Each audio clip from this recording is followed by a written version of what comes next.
Hello students, IIT brain में आपका स्वागत। आज हम फिजिक्स में आईई एरोडो के प्रॉब्लम 3.46 पर डिस्कस करेंगे। सो एक बार आप पहले क्वेश्चन सुने। अ dipole with an electric movement p vector is located at A distance r from a long thread charged uniformly with linear density lambda. The force f vector acting on the dipole if the vector p is oriented along the thread is।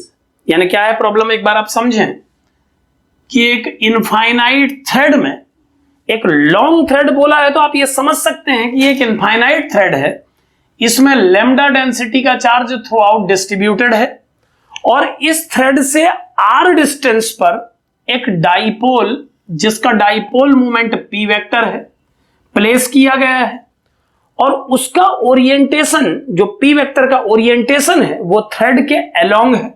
यानी कुछ इस तरह से इस dipole को इस distance पर place किया गया है।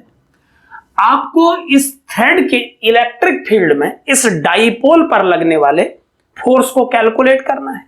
तो ध्यान दें, इस थ्रेड के कारण इसकी सराउंडिंग में इलेक्ट्रिक फील्ड कैलकुलेट करने का फॉर्मूला हम अपनी एक क्लिप में डिराइव कर चुके हैं।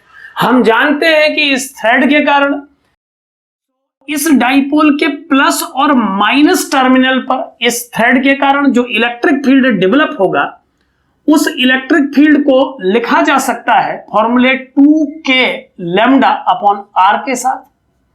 अगर हम इसे वेक्टोरियल लिखना चाहें तो हमें इसे r के यूनिट वेक्टर के साथ प्रेजेंट करना होगा।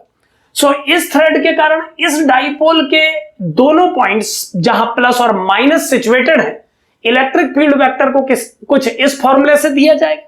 सो अगर हम इस इलेक्ट्रिक फील्ड में इन दोनों चार्जेस पर फोर्स कैलकुलेट करें तो इस प्लस टर्मिनल पर बैठे प्लस क्यू चार्ज पर इस इलेक्ट्रिक फील्ड में लगने वाला फोर्स इस डायरेक्शन में होना चाहिए और इसका मैग्नीट्यूड इस पॉइंट पर बैठे चार्ज के मैग्नीट्यूड और इलेक्ट्रिक फील्ड वेक्टर के प्रोडक्ट से दिया जाना चाहिए।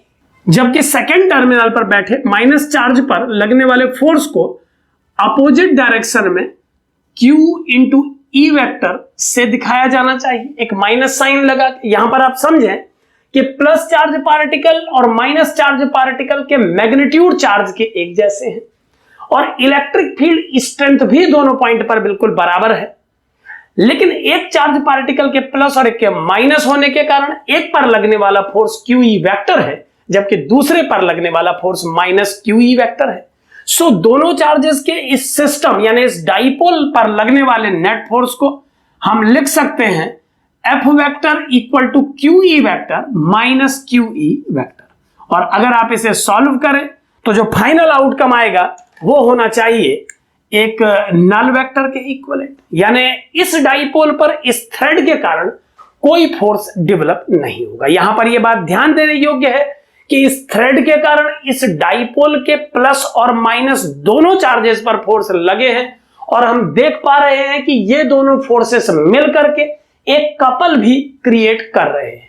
लेकिन चूंकि इस प्रॉब्लम में नेट फोर्स का जिक्र किया गया है और हम जानते हैं कि नेट फोर्स कैलकुलेट करने के लिए दोनों फोर्सेस को वेक्टोरियली ऐड किया जाना चाहिए। सो नेट फोर्स की वैल्यू इस केस में नल वेक्टर आनी चाहिए। Thank you.